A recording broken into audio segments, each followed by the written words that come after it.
So, of course, our client is Carney Academy. A little bit about the site and and our design prompt. So we were tasked with designing an addition for a sensory ring onto the north side of the existing building. So as you can see in this image, in the red box, it shows where the new addition would be located on the school campus.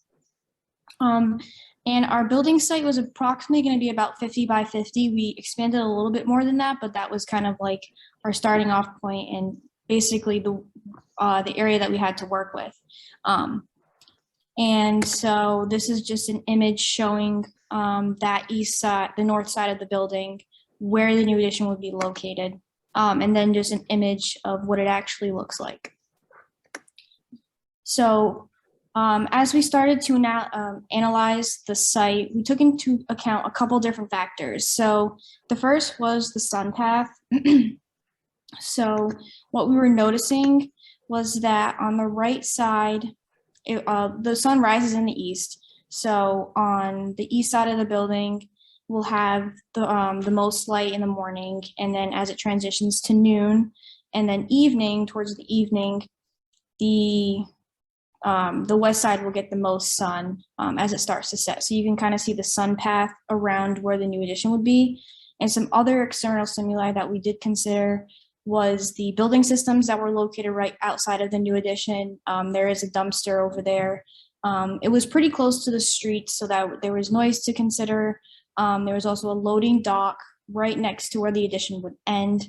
And so that would include like noise and distractions from trucks that would be coming in and out, or any kind of activity occurring on the loading dock.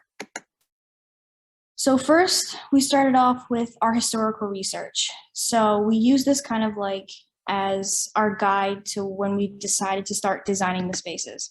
So the first thing that we looked at was lighting. So we found that you should avoid fluorescent lighting and use LED.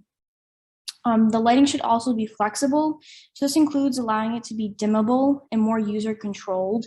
And it also not only includes artificial lighting, but also daylighting. So including blinds that would easily be able to be controlled, so you can control the amount of daylight coming in.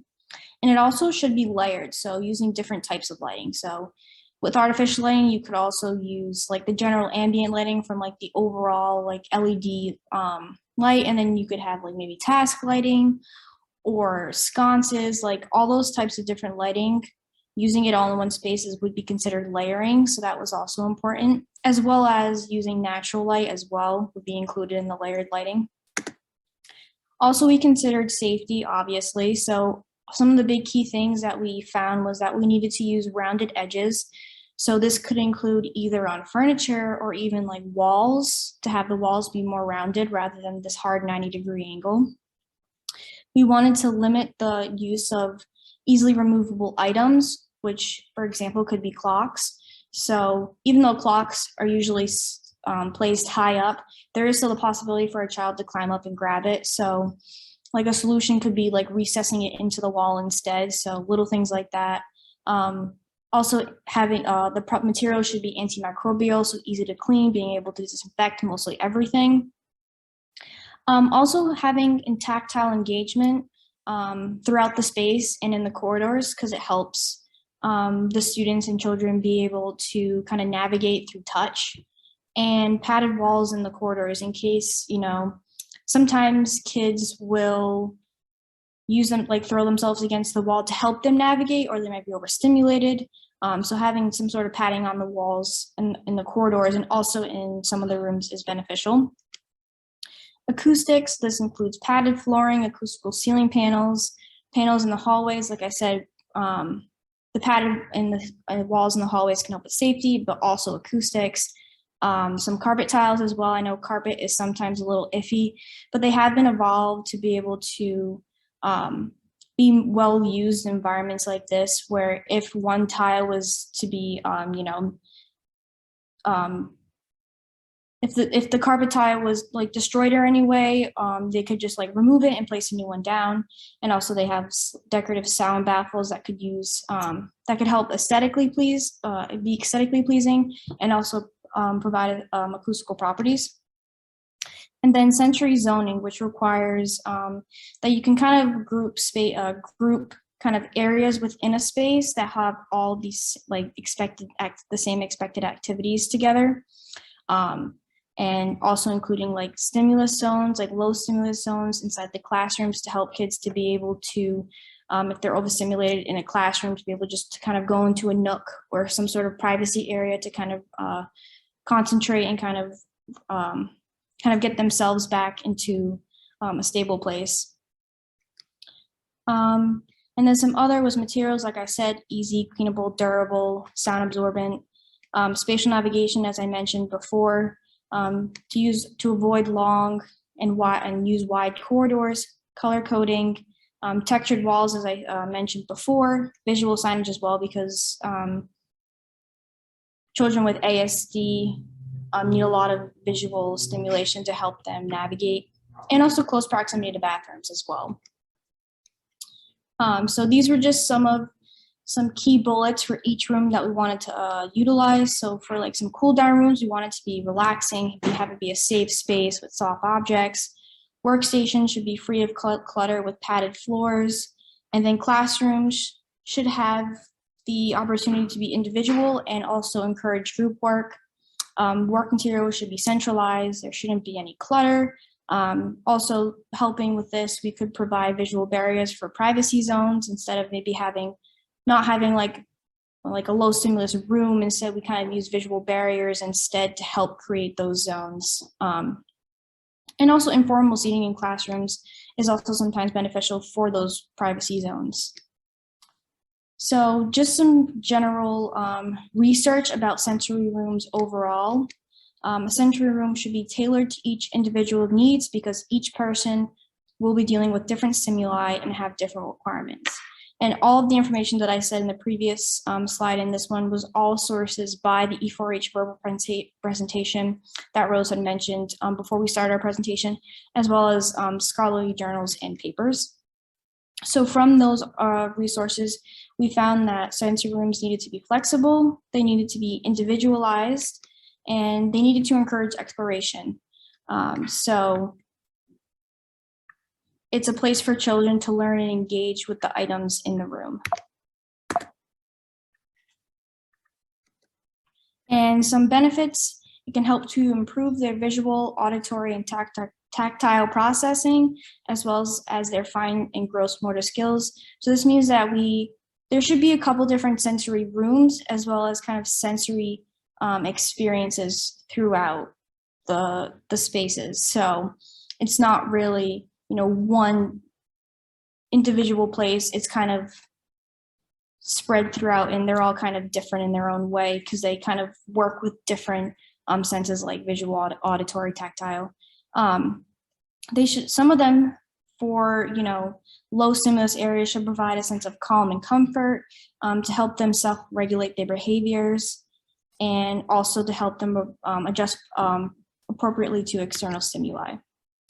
So this was the Precedent Study that we had found as that we wanted to use as our main inspiration for our design. So it was the Maine Behavioral Health Care, the Center for Autism and Development Disorders in South Portland, Maine. It was designed by E4H in 2014. And some of the qualities of the space that we wanted to kind of include in our design was having some sort of biolithic approach, low VOC, acoustical control, repeating patterns, alcoves and walls, neutral colors, and some amenities that they had in this space was a gymnasium, which was indoors and outdoors, and private collaboration classrooms.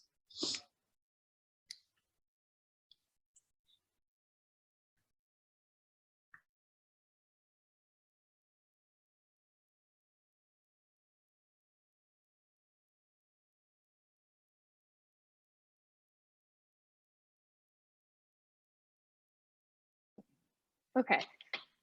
So for our research, the interactive part, we did a questionnaire and interview process. The round one formulated questionnaires in the hopes of distributing to teachers, faculty, staff, families, as well as students. And round two prepared and conducted the interviews for 2 separate occasions, just kind of prepared us of what we needed for each spaces. So for interview 1, we found out that we needed spaces for OT and ABA therapy, rev up and rev down spaces, some like little regulation rooms, some different FF&Es we came up with like cushions, with something that's durable, easily cleaned, no small pieces, one-way door access with a key card, bathrooms with changing tables, storage, a lot of storage, open spaces, and wanted no ball pits, no rugs, and no fluorescent lighting. Then in the second interview, we found out we needed some extra, how many people are in each space. So about 6 OT, 1 PT, and 1 APE. The OT spaces, we wanted to do some group work currently and change to individual workstations, about 20 to 25 kids, use each room at a time. Need spaces for therapist assessment. In the ABA spaces, currently is very loud and chaotic. They need flexibility, maybe some like horizontal and vertical work surfaces, and then sensory areas, some like smaller separate spaces within the classrooms and therapy rooms. For space type and requirements, we did for level 1, the entry, reception, common space, community office, and then the classrooms, along with a sectioned off sensory room with other low stimulus areas spread out, along with storage in each classroom and spread around, a student bathroom, and a snack area and outdoor area. For level 2, we wanted to put the therapy spaces up there so they were kind of separated from all of the loud noises of people coming in and out from downstairs, which would be the occupational therapy, ABA, physical, and speech. We wanted to do more storage upstairs along with another bathroom and staff area as well. And this is just our adjacency matrix, which just shows which spaces we wanted to be right next to each other, which spaces didn't necessarily need to be next to each other, and then other spaces that they could fluctuate between whichever one they wanted to be next to. Can I ask a quick question? So when you have recent classroom, oh, we can't hear. I have a quick question about the slide presentation right before this. So when you have classroom pre-K, is that a sensory room pre-K? A sensory room K2? No, so we had 3 classrooms that were just kind of classroom areas. So they would be pre-K, kindergarten, and pre-K, K through 2, and 3 through 5. And then we'd have separate physical, therapy areas. All right. And then the sensory rooms would be separate from those. All right, so the only thing with that is we had a visit this year with Dusty, so we have to incorporate all of our students like into. Yeah, I mentioned that at our last meeting with Rose. They know the Dusty. Oh, all right. Yeah, I mentioned it. All right, so that would, all right, okay.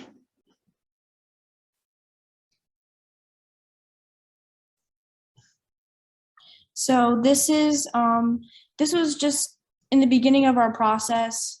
So we were thinking of having, so our bubbles, which is this down here, kind of changed a little bit as we proceeded into our block diagrams, which were the more defined areas and spaces. So we moved all of our classrooms down to the first level and moved all of the therapy areas up to the second floor. And our idea was you'd walk in from the entrance area. It would also be connected to the existing spaces as well. And you'd walk in, we'd have a reception area, we'd have some community offices, which would allow teachers, parents, students to be able to privately have private conversations. And then we'd have an elevator for accessibility. In each of our classrooms, we wanted to have somewhat connected to a low stimulus area, whether it was a room or just kind of like a nook in the corner of the classroom, so kids could just go over there and kind of self-regulate. And then we had this common space that we kind of wanted to locate all of the classrooms around and have storage kind of all over the space, connected to each of the classrooms, the sensory area as well. We wanted to have a sensory room for the products, for the equipment that needed to be stationary, like swings or kind of larger items. And then for our, oh my gosh, sorry, the computer's being weird again. And then for our level 2, we had all of our therapy areas on the second floor. So we had our occupational therapy, speech therapy, physical therapy, and ABA therapy, all on the second floor, all located next to storage and a low stimulus area, as well as a couple different sensory rooms and a staff lounge and a staff bathroom. And all of these were centered around this open to below structure that you could look down and see the common area below. So for our concept, we had the idea of unity within diversity. So with communities comes with many diverse backgrounds and personalities. So it was important for us to create unity and stability among all who use the space so that their creativity and growth can flourish. So our idea was to break it up into 4 different environments.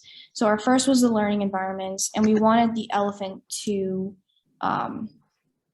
showcase this.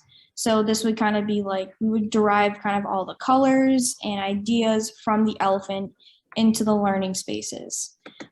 For our therapy environments, which would include, the OT, the PT, the speech therapy, we wanted to use the chimpanzee as kind of like our mascot for that area. The high stimulus sensory zones, we wanted to use the cheetah for that one. And then for our low stimulus sensory environments, we wanted to use the panda. So these are kind of like our mascots for each of these different environments. And moving on to more of the development of the actual floor plan, with the amount of rooms that we wanted to use and fit into the 50 by 50 space, it wasn't enough. So we had to move into the existing school area. So this plan shows where we would demolish the demolished walls in the existing area. And you can see down here in this key plan where the new addition would be. And then the demolished area with all the demolished walls, and then the gray walls would be the walls to remain.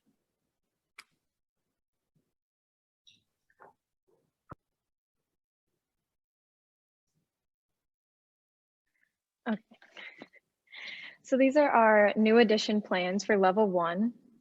You'll enter in, we have an entrance from the school itself along with an entrance from the outside. So you'll enter from the outside into the reception area, which will then go into the cubby area, which is a 2-door entry with the key card. Then into the more common space, which will have communal offices, the staff lounge is over there as well. Then we have some gang bathrooms, which are just multiple stalls inside of one bathroom. Then we have a larger storage area, and then we have some office spaces. We have the APE office, PT office, OT, and ABA office. And then moving on to our classroom and sensory area, we have an open to below section, which will be kind of like almost like a skylight almost, and like letting in more light that way. Then we have some benching around that. Then in our classrooms, we have some close-knit tables along with a storage and some bathrooms as well. And we have each of them, we have a bathroom in these bottom 2 classrooms, and then the classroom up at the top has also the desks and everything. We have a sensory space on the first floor along with the second. This one just has some different kind of closed off spaces where you can kind of have some rev down spaces along with some rev up spaces, along with the singular bathrooms. And then if you want to go to the next slide. Brianna, it would be helpful if you could guide us as you talk about it with the cursor. I'm not sharing my screen, so you can't really see mine. Okay, maybe Eve could do that. Okay. So what just popped up is a little nook for privacy, which we have like a little tent area in there.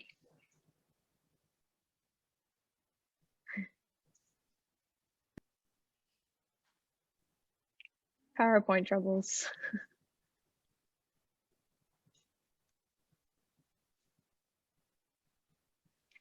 Then we have bathrooms close to the classrooms just for easy access. And then with the open to below, we kind of wanted to avoid long corridors. So we added that in there to kind of break up the space. And then we just have some little transition spaces in between like the different classrooms. Then this is the second floor. So when you're coming up from the stairs, we have the speech therapy, which just has some singular desks along with some sensory items as well. The elevator, and then going up there, we have little bench seating along with our open to below. So that continues into the second floor as well. The physical therapy, which just has some like more sensory and active items, and then occupational therapy, which has some sensory and a little active items, but also some desk work from hands-on work. Then we have some singular bathrooms again up on the top floor, and then the sensory space on the second floor as well, with some different privacy options for rev down and some active options for rev up. Then the ABA therapy, which we have some little nooks for the one-on-one time, along with as well as the group work as well, if they wanted to do some more active work. And then again, the bathroom's nice and close to the therapy spaces and avoiding long corridors with the open to below. And then just the little nooks in each of the therapy spaces for some privacy. And transition spaces as well. So we decided to focus on 3 areas. So our first focus space was the ABA therapy room. So with the size of the classroom, we were able to create a couple different like little offices that were enclosed by these wall dividers. And this is just an inspiration image from the manufacturer, but our idea was that these walls would kind of enclose the office, and these walls could be whiteboards, they could be like cork boards, so you can kind of put things up on there. They could be magnetic. There were a couple different options for that, so we kind of created these private offices, had some room for some storage. And then this is some of the furniture that we were thinking of. So each of the rooms would have this type of desk. The oodle chair was very popular among classrooms that for children with ASD, as well as the Revel chair. So we would have these chairs either at the desks or at this kind of group area over here. And then we'd have this kind of centralized space, which would be this market table. And this could just be a centralized area for like all the supplies that they may need, with a lot of storage options. So these were just our kind of like our ideas. So we would have kind of like this large wardrobe area for kind of larger items. And then they did have some options for kind of smaller drawers, where the entire thing was just a bunch of drawers. So you can just kind of pull things out and take it with you. And there were a couple different storage options for that. So those were kind of our ideas for how we would start to lay out and furnish the ABA therapy area room. And of course, bringing back in kind of like our mascot, our monkey would kind of be our driver for, you know, the colors that we would use, the kind of textures that we would use, and the overall vibe. And then the other area that we focused on was one of our sensory rooms, because we did have 2 sensory rooms, one on level 1, one on level 2. Our idea was that we would have 2 stationary sensory rooms. One that would just be a private rev down room, and then one that would be like a private rev up room. So in the private rev down room, we would kind of have these large stationary objects. So we'd have like maybe like some tents in like this nook area, a swing, and also, you know, in our rev up area, we might have more active furniture. Of course, you can also kind of use swings in both of the areas. It's just kind of a way, once we kind of have a really better idea of what is wanted in each sensory room, we can get a better idea of what would go in the rev down area and what would go in the rev up station sensory room. And then these were just kind of our ideas for the type of equipment that we would use. We definitely wanted to have some sort of soft furnishing. This is like a peanut chair that they could just relax in. Also, we wanted to include somewhere some bubble tubes, either like recessed into a wall or having it just kind of like in this format that I'm showing down here. We also wanted to maybe include some sort of tactile wall so that the kids can kind of play around with the things on the wall and kind of experiment and explore with that, as well as some like rev down areas, so the kids tent where they can just kind of like go in there and you know, take a breather, or having this cocoon swing as well.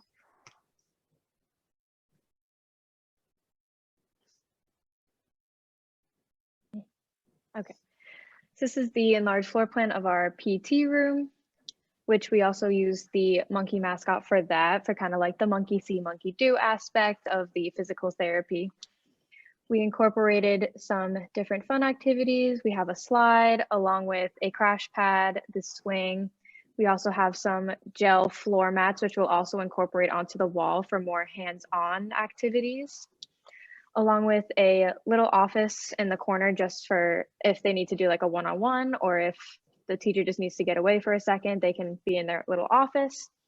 And just some equipment that will have the little bounce ball that they can sit on, the crash pad, the swing, and then different like stepping stone options as well, and then the cocoon swing as well. We also wanted to incorporate this kind of inspiration image along the ceiling with the different like chains to connect the swing, the two different swings that we'll have, along with some other physical activities as well. And then any questions, comments, concerns? Thank you. Thank you. So I just have an idea. I love the tents. I really, really do. But I'm just nervous, you know, some of our kids spit, they have accidents. I'd like to see like a tunnel where it's like a tube, a long tube where it's opened, and we can still have that little area where the kids can go in there. It can get wiped down. Kind of like the little space, because I can just see that expensive tent being thrown away after a year, kids throwing things. So I love the little spacing. I can picture like a little tunnel area where the kids can, you know, it's opened or maybe it's closed, and we can open it just by pushing a lid up, and it's see-through so that we can see our kids to make sure they're safe. For the kids that, you know, just need that little confinement as a sensory. I actually saw in one of the sensory rooms, I was on YouTube a lot going through, and they literally had one of their walls as a light up wall with like, they gave these kids these, not punching bags, but the walls would light up like, they're like little squares, and they would pound the light. So we kind of get out their, you know, get out their frustration kind of. I thought that was really cute. The kids seemed to enjoy it. They also talked about some kids with light can cause issues as well, but it was for like specific types of students who kind of needed to get that frustration kind of out. I thought that was really cute because the wall lit up all different areas and the kids had to kind of find it and then pound it. So I thought, oh, that was cute. I can see some of our kids doing that. But I love the themes. I love, really nice, very excited. Thank you. Did a great job. Not shocked. I'm not surprised at all. Thanks for your feedback, Maria. That's great. Thank you. And the other thing too, but I'll probably talk to Al about this, Rose, is now that this is an extension of the building, we need to talk about a sprinkler system. Yep. As well as I'd really like to get a different type of fire pulley versus the ones that we have that our kids just pull them all the time. Something a little different. I'm still looking at that and investigating how some of the new sensory rooms that are out there, actually there's been quite a few built throughout the country, and they have some little different, so maybe that's something we need to think about as well, besides having the red button that says, please pull me, you know, when they see that, the kids want to run and pull it. So I'd like to look to see what's out there for that. And we can ask, actually, I just added that to our list for Lisa and Marissa, who just designed the one up in Maine. They Good. we'll get some information. That's a really good point. Yeah. All right, Team 1, good job. Thank you Good so much. job. You gave us a Thank lot you. to think about. Yes, definitely. Thank you, and sorry for all the technical difficulties. My computer was No. being very weird. You had it done under 5 minutes, so it doesn't count.